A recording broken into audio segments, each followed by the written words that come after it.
Wanted to make a quick video for SNED. Something to the end of your video that you made for Stoke. The way you ended it. Today I'm optimistic. I just wanted to get on here and share with you. Today I am optimistic as well. Now it could be argued that I somehow live in a panacea, enjoying the area that I'm at and the financial privileges that I have. But some of our younger friends, our friends' kids are having kids, babies on the way. I just left the grocery store, and the number of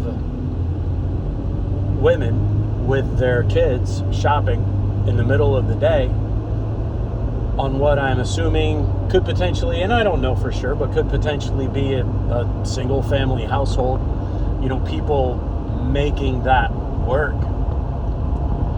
I find personal optimism in that.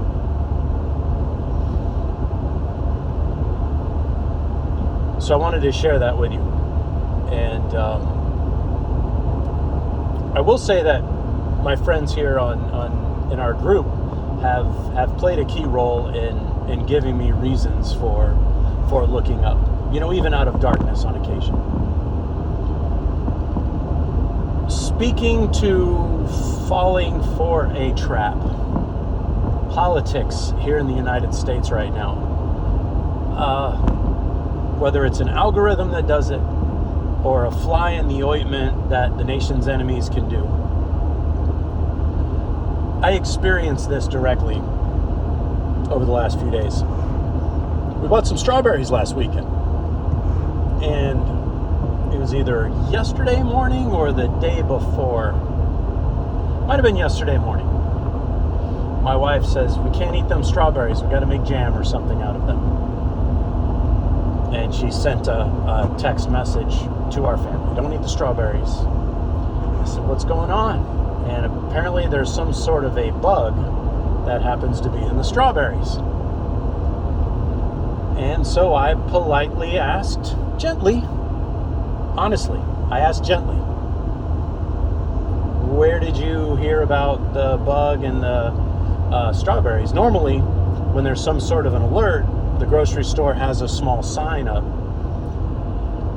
She gets this weird tone and says, well, we used to before our FDA abolished that practice, da-da-da-da-da.